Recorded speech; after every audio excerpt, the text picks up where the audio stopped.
My name's Leanne Butterworth, and this is the Professional Empathy Podcast.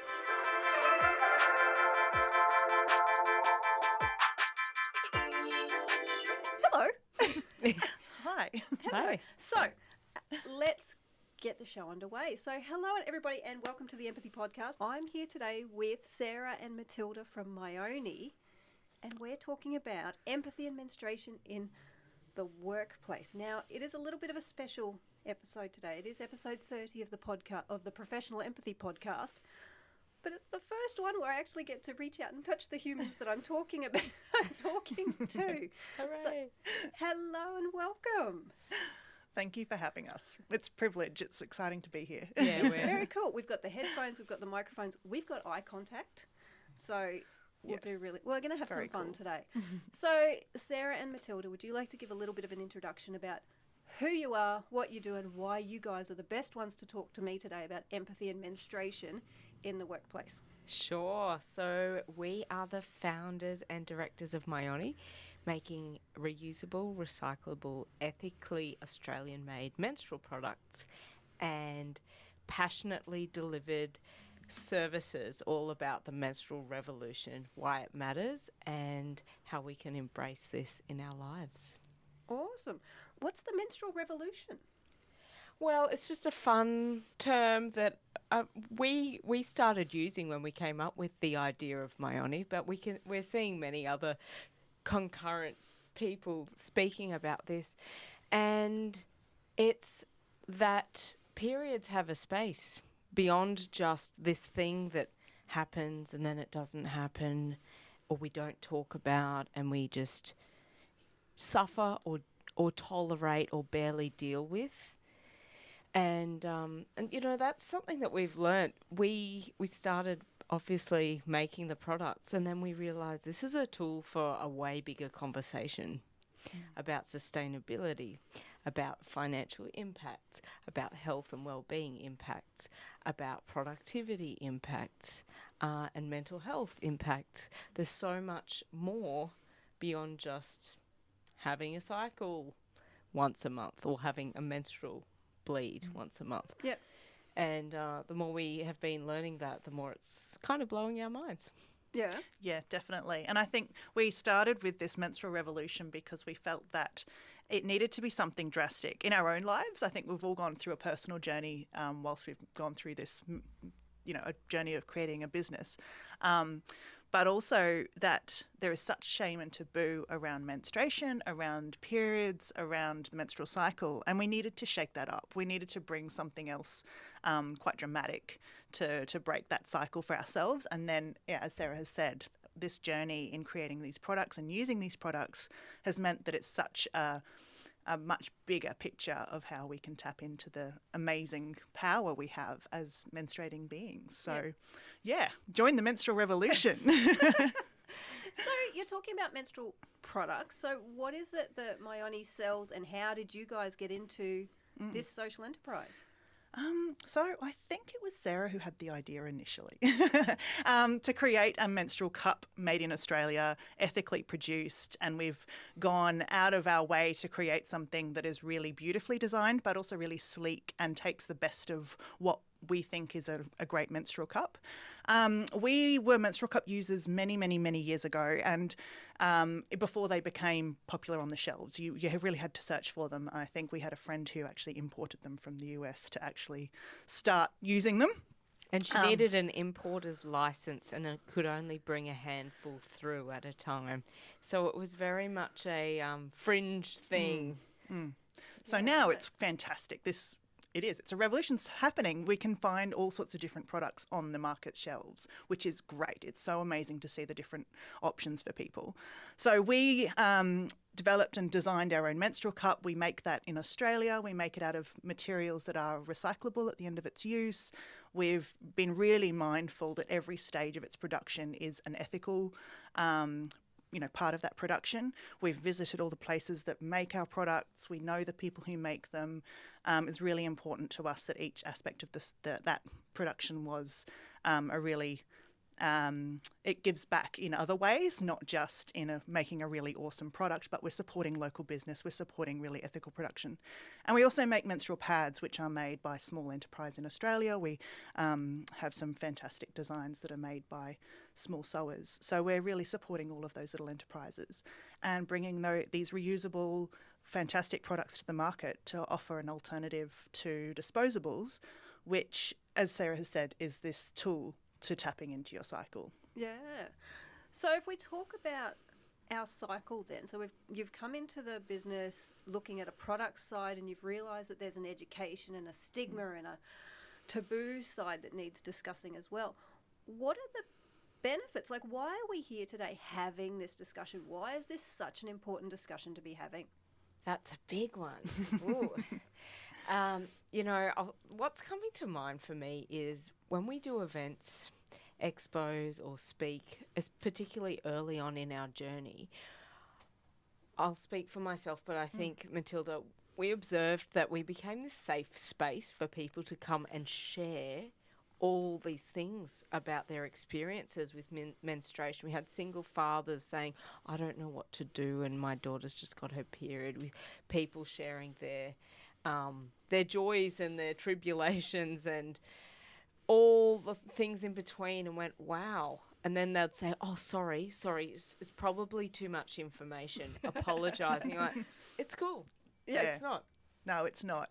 And that was this real sort of realising that what we had started creating normally between ourselves is openness to talk about our periods and our cycle and what impact that was having on our lives and the way we were dealing with that and the things we were putting in place to manage and to embrace it was not common knowledge and was not something that a lot of people did, and that it would be of such great benefit to people to be able to understand that on a deeper level and to go into that as a real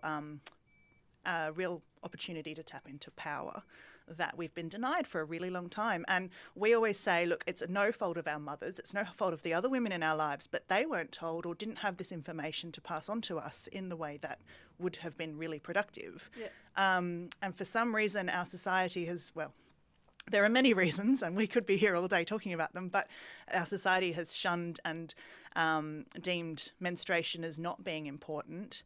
And we really feel there is a lot of deconstructing there to do. But if we can go about this in a really approachable manner, there is so much to be learnt. And as a community as well. Oh, absolutely. It's really exciting. Absolutely. So, I mean, even one of the things that I've noticed even just recently was above the supermarket aisle, it no longer says hygiene, as though it's something that needs to be cleaned. It's not a dirty thing. It's now, I'm pretty sure it just said period products. Yeah. And I went, yes! That's so cool. Like, and it's so little, but it's that association with being unclean. Yeah. So if we talk for a moment, a lot of people when we talk about periods, they think it's just that week. You're horrid for that week and you just want a chocolate and swear at people. And for the rest of the time, you're perfectly fine. But we talk more about cycles. And we know that we have them, but could you please go into a little bit about our cycle? So we all know what we're talking about when we then move the conversation on to menstruation at work, because I think cycles is a big part of that. Sure. Absolutely. For ages, I just thought I bled and then I didn't bleed, right? I just bled for a week and then it was nothing. And lo and behold, no, there is so much more to it, which is crazy because once you understand that, you're like, oh, everything makes so much more sense. So we have, as cyclical beings that usually go on sort of this monthly-ish cycle, 4 phases. And they are phases that sort of drive the way in which we can present to the world as well, not only around fertility. They can have all these different impacts on the way in which we engage in the world. So obviously menstruation is one of the phases. We're very familiar with that. And then follicular. Awesome. Thank you, Sarah. It's the next one after that. So think of it, there's so many analogies, but let's think of seasons, right? We all know what the 4 seasons are. So winter is the menstruation, the period, the insular, going in your cocoon. Yep. Very yin. slow time, okay? And then we emerge into spring, which is follicular, when you start to have a surge of energy. And it's a great time for starting trying new things and feeling more energized and, okay, I'm ready to be a bit more out there in the world. More robust kinds of exercises are more appropriate. And then get into our shortest phase, which is ovulation, which is, depending on the person, 2 to 3 days. So it's a really short one. That's great for networking, presenting, dating, being... that's your summer. Yep. Okay? And then we come into our internal autumn, which is the longest phase. Depends on your body, but up to 10 days, 2 weeks. And that's when slowly our energy starts to sort of wind down. But this is a brilliant time for decluttering, organising, ticking off the to-do list. I also find it's like a great time to get real about things. You know, like if I've been putting off doing a certain task, I'm a little bit more direct with myself. Okay. What was the name of that phase? That's luteal. That's the luteal phase. Yeah. Okay. Yeah. And that's often, your autumn. Yeah. And often in that sort of luteal, the premenstrual phase, we can feel really raw and real about things. And I think we're all familiar with that premenstrual PMS. And to an extent, some of that we need to be mindful of the way in which we're, our lifestyle can have an impact on how extreme some of those things can be in that phase. So that's one thing we like people to take note of. But also in that phase, to tap into that. I have learnt that that's a phase of mine where I need to ask for more help. That's something that I need to create space for myself. But also, if you're feeling something at that time, we recommend that people take note of that. Often you might be interpersonal relationships. It might be something that's really bugging you. Don't deal with it then. You're not in the right headspace. You're not in the right capacity necessarily. Go through your menstruation, mull on it, have more intuition. You're quite more in tune with your intuition when you're menstruating, or you can be if you're tapping into that. And then come out the other side and come into your follicular phase. That's a great time to act on it because you're in a different, more reflective phase. You've got more energy. It's a different stance to be able to then go and maybe have those conversations with the person who's annoying you, for example. Potentially in a less emotionally charged way. Exactly. Which can work out a bit better for you and the other people involved. Yeah. I find before I get my period, I get a period cold because my immunity drops. So I can always tell when my period's coming because I'll get the sniffles. Right. And I'll feel like the flu's coming on. And then my period will come, flu will go away, and I'm like, excellent. Yeah. Now we have this to deal with. But it's really important to be aware of your cycles. It's really important to track your cycles. What is the power of that? What is the power of actually writing down whether it's, I don't know if symptoms is the right word. What are the words that you guys use? Yeah, I mean... Is symptoms the right word? Look, they can be, and I think that has like medical connotations that something's not quite right. And for some people that might be true, and we need to kind of look at that. And as I said, like some lifestyle factors, there might be other things. So it's nice to be able to look at your whole cycle, go through it and make notes, and then find those patterns because we do see them. If you've done it over a few months, you kind of see that there are patterns that are emerging, whether they're emotional ones, whether they're interpersonal relationships. Are you picking fights at a certain time, or is one person really annoying you? You know, those kinds of things, and ways in which we can then work with those and overcome them, or, you know, put in practices in place. But also things like how you're dressing. You know, are you dressing more colourfully and extroverted in certain aspects, certain times of the month, or are you, doing certain types of exercise? And that's something too people might want to tap into more, intense exercise at the, those spring and summer in your cycle, and then sort of wind down when it's, coming into the sort of premenstrual and menstrual phases. So there's different ways we can really tap into the power of each of those phases. And without recording them, it's really hard to know where you're at. We just sort of get on with life and forget and just continue on. So it can be something super, super simple. Use a calendar you currently have and just put down when you start your period, and then at least you're tracking how long your cycle is. And then maybe days of note, like, have I got a really high emotion or low emotion, or, did something happen, or, something that triggered me, or whatever it might be. If there's some dream, or actually there's one that I love is spending habits. So some people might be much more extroverted in their spending at certain times of the month.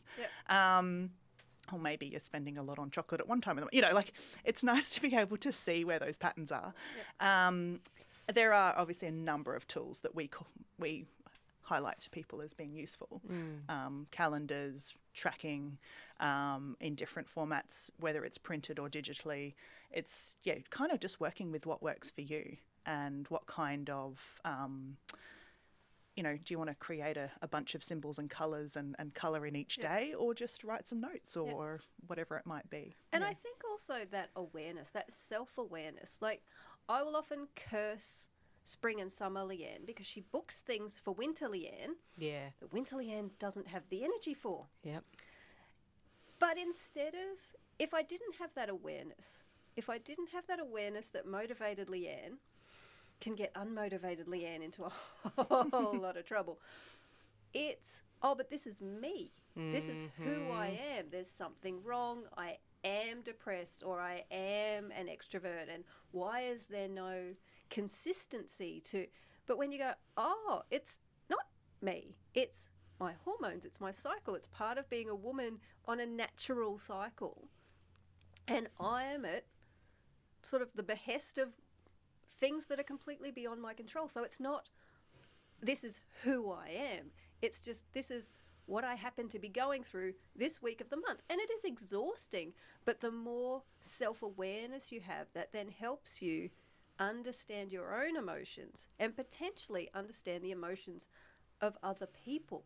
Yeah, there's a lot more room for grace and kindness towards ourselves and other people, as well as not, like you said, not pigeonholing ourselves into I am this way. I'm like, sometimes you are and sometimes you're not, and not apologising for feeling low energy or, not being who you were 2 weeks ago in terms of your output in the external world, which is, I think, in our conditioning valued higher than other types of well-being and output. That if we didn't take time for that rest and rejuvenation, we wouldn't be able to do those things at the best capacity that we can. And I've definitely found in myself and in others, we've had these conversations and we've observed that if we don't honour each of those elements of our cycle, we can really just run into burnout. If you're constantly in this phase of output, which we're really in tune to and much more inclined to do in those, spring and summer. And if you don't go and rest, if you don't go and have that more introspective, the planning, the problem solving aspects, and really honing in on those or giving them that space, you just don't have the energy to keep doing that and giving and doing. So it's really important that we do honour that. I think it's important that we note that our menstrual cycle is based on that sort of monthly cycle, right? But our 9 to 5 workday, our 9 to 5 workday culture, our society is built on a more masculine cycle, and that is a 24-hour hormonal cycle, which, okay, I didn't even realise that was a thing until we did, gone along this journey. So, that masculine cycle exists, but it is more of a 24-hour cycle, and it's rejuvenated with sleep, unlike ours, which is rejuvenated with... chocolate. Chocolate. Weeks of rest and doing different modes of being productive. So we get caught up in, I think Sarah mentioned earlier, that sort of we're valued and praised for being output driven and doing. And these other aspects of how to be are not as well praised and not highly sought after or not seen as being really valued. And that's where we have a real problem.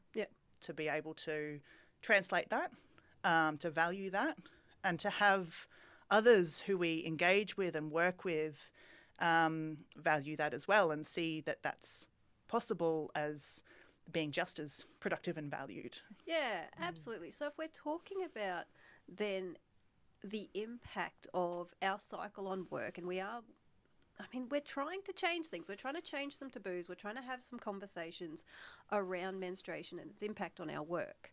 So we've mentioned things like the different phases and how we can feel more motivated in some phases.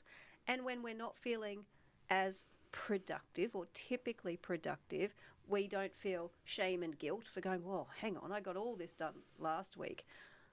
So to me, then it's that not only being able to track what we're doing, but being able to line it up, like you said, give ourselves grace. And then when we're working in a small team or even by ourselves, how do we then match the work that we're doing? So if we just look at, let's say, singles and pairs for a moment, because working within a bigger system feels like a bigger shift. How do we do that? What sort of things could we be doing on our seasons? How do we, once we start tracking, what sort of things could we be putting in each of our seasons so that we are really optimizing our own productivity without being go, 110% 24/7? In terms of our work cycle, I guess our work day and our workload, I think it's useful to look at, when we are in those spring and summer, as you said, does that Leanne, book things for the winter and autumn, Leanne? I think having a look, and if you do have big presentations or big work meetings and things like that, optimize it. Great, book it in at that time. If, we can't always, we live in a world with other people, right? So we can't always do that. But then that's where we're really passionate about people discovering practices and processes to put in place to support them. So I know that if I'm in a certain phase, I need to take extra time to prepare. Or, hey, I might not have the same amount of energy, so it's going to take me a little bit longer to make sure I'm in the right headspace and deliver that. Working from home, COVID has brought it to reality for a lot of people and I think it's broken down barriers around what we can perceive as being productive. No longer for a lot of businesses or, environments, working and sitting in front of a computer used to be, from 9 o'clock to 5 o'clock used to be equals productive.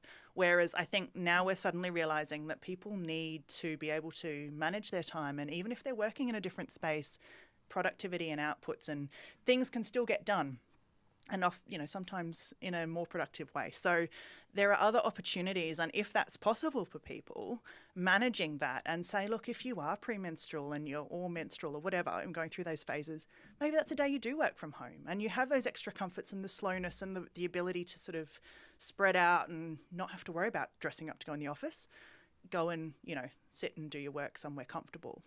So I think having that flexibility and being able to manage that around your cycle, and looking at what practices work for you, I think that's really important. Maybe it's, hey, I go for a really slow walk and I get myself in a clear headspace, or I have this certain thing to eat or drink and it gets me sort of in the zone. It's really about engaging with your body and what works for you and your lifestyle and understanding what can give you that extra motivation or put you in the right headspace for that element.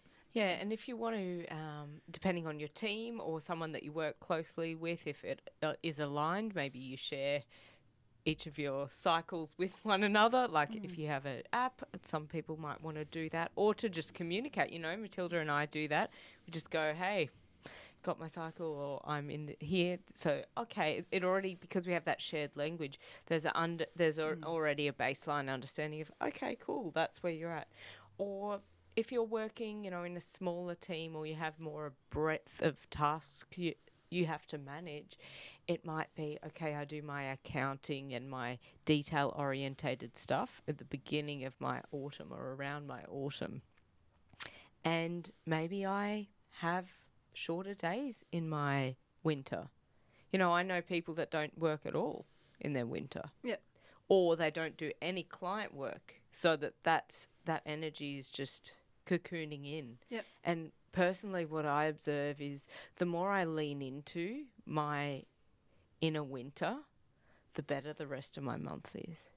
When I'm resisting my winter and pushing through, and sometimes that happens in life and whatever, but It's just a less of a flow, and then the next cycle might be really intense, like the next bleed. Yep. So, yeah, and then your ovulation, great time for doing filming, interviewing, like we are here, or presenting. So, where possible, if you have choice, like trying to work with that. And I think it's also that redefining of what is productive. So like you said before, we've been working in this 24/7, quite masculine, individualist, every man for himself, get as much as you can done. And if you're not producing or emailing, or if you're not seen to be online, then it's either all or nothing. And I think there's that perception, especially with our periods, that you're either on it or off it, you're working or you're not. And if you're on your period, like we've seen other countries talk about period leave, it's not that I'm going to go sit home and do nothing necessarily, but redefining productivity to be, for me, is giving myself permission to read a book, giving myself permission to do an online course is productive. Going for a walk is productive. Having a shower where I come up with my best ideas, and the second I step onto the bath mat, they're gone. But I have my best ideas when I'm away from the computer. So it's not this perception that we're asking to be all or nothing. It's we're asking to manage, and we're I guess, expecting now and demanding, permission's not the right word, but it's taking control and saying, actually, for me to be my most productive, I have to take advantage of when I am motivated, when I am looking my best, when I am at my sharpest, and I'm actually rejuvenating and practicing the self-care when I am in my winter, when I know that I don't want to be talking to the people. We're in I think, buzzword of innovation and all these sorts of things, right, in the world. But how innovative are we staring at a computer hoping that really great ideas come suddenly into our brains?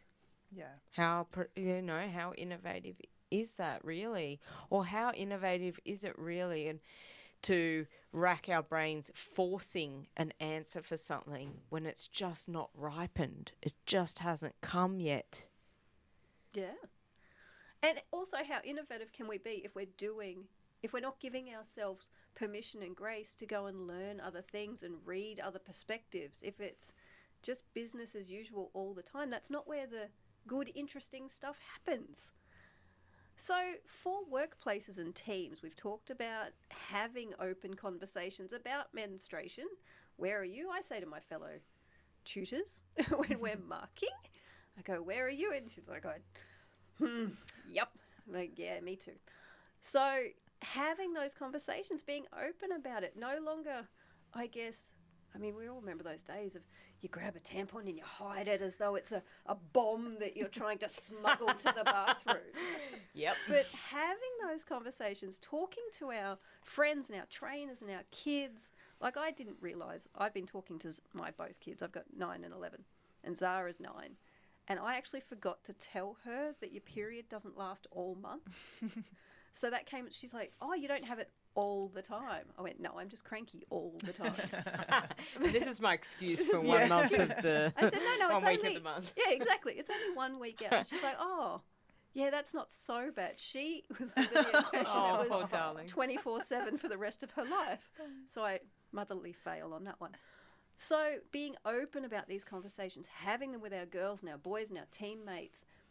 What other sorts of things can businesses do? Because we're talking about menstruation in the workplace, and it's not just, well, she's on her period. Oh my God, if I hear that. What sort of things can teams do, can businesses do to really embrace this? Yeah, I think having, as you said, like open conversations, trying to, let's do away with the taboo and shame of it. And we've had discussions across the board with many different genders, but we find that sometimes females are the hardest to talk to because we internalise so much of that shame and taboo, and it's such a personal thing.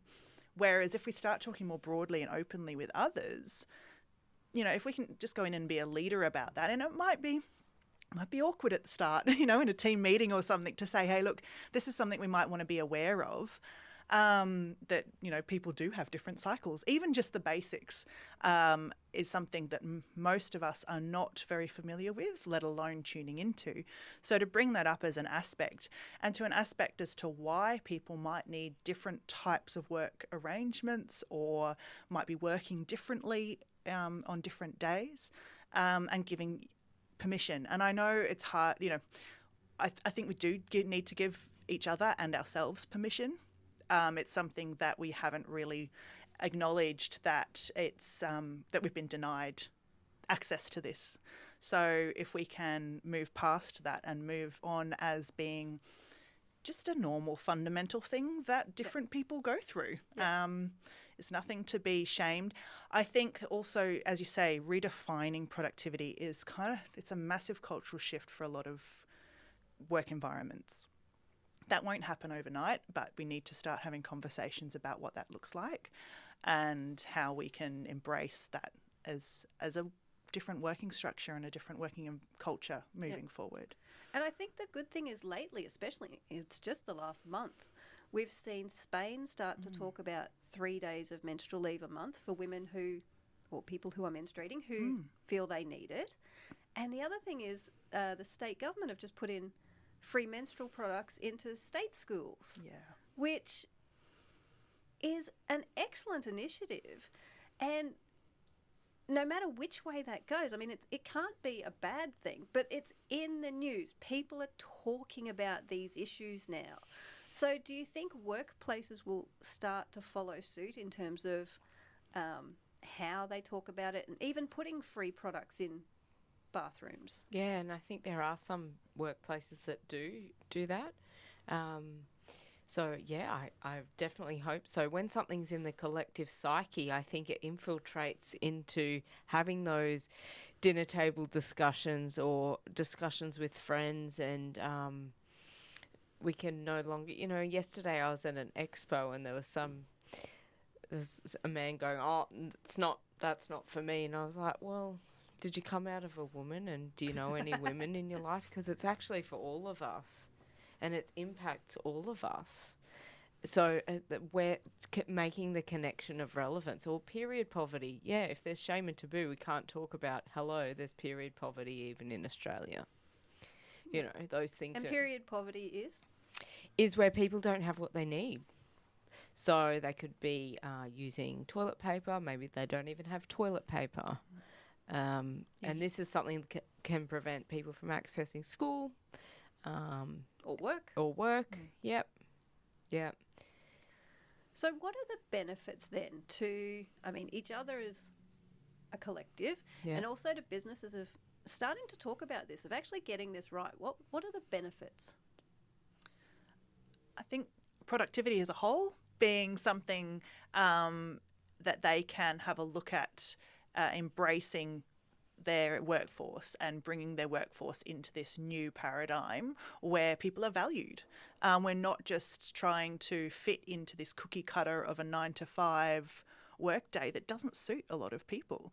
I know that when you feel like you're pushing through, your winter and your autumn, you're just sort of pushing uphill, and you're not being valued in the ways and not honouring that part of you. It leads to burnout, and we've got a whole workforce of people who can't then contribute, positively to that environment. So, that's a massive plus. I think there's an opportunity. Think of headwind and tailwind on an aeroplane, and we know applying knowledge is powerful. So, if we have that awareness of the cycle, that can be our tailwind pushing us along. And like Matilda said, productivity and effectiveness and efficiency. And also the space for greater human connection. And empathy. Oh, okay, I'll cut that person a little bit of slack because that's where they're at, if they choose to share that, and having it a safe space to share that if they'd like to. And how that can again ripple out into other aspects of life, I think is really powerful. Yeah, absolutely. And I mean, that's what we talk about as well. When we talk about empathetic leadership, when we talk about empathy in teams and empathy in design and customer service and human resources, it's looking at that human as a human with, I mean, we talk about looking at people as an iceberg. You can only see this much of a person. Everything else is happening below the surface. And once we start to honour people for what's happening below the surface, whether they tell us or not, and show grace and actually be interested in humans as humans to be heard, not resources or problems to be solved, that's where the magic happens. That's where people feel a sense of belonging. They can be their authentic self. They tell people that it's a good place to work. They're nicer to their customers. They're nicer to each other. And then they have better output. Like, Yeah, it's kind of a no-brainer. it feels like it sometimes, but it makes perfect sense. And when I think for an issue like this, when there's fear surrounding it, when there's stigma surrounding it, when there's misperception surrounding it, then it's really hard to be your authentic self. And it would take vulnerability for a lot of people, men and women, Yep. to actually have a conversation like this, to start the conversation, because, oh, she's on her period, probably not the place to start. No, and that is a throwaway line for why someone's feeling emotional. Because that's a bad thing. Yeah, exactly. So the connotations are attached to that Absolutely. need maybe to be re-examined.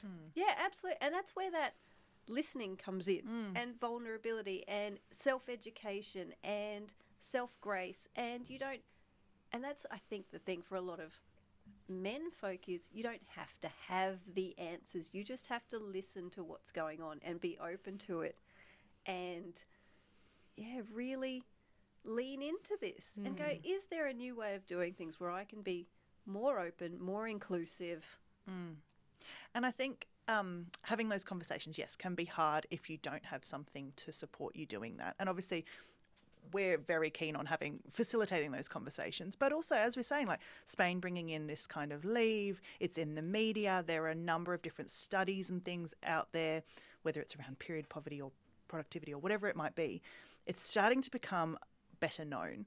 So maybe bringing in an article or bringing in something to prompt conversation. You don't have to be the catalyst for that. You can just kind of bring something that starts a discussion. And then it's sort of then taking the time to reflect on how that might operate in your workspace or what impact that might have on other people who you're working with.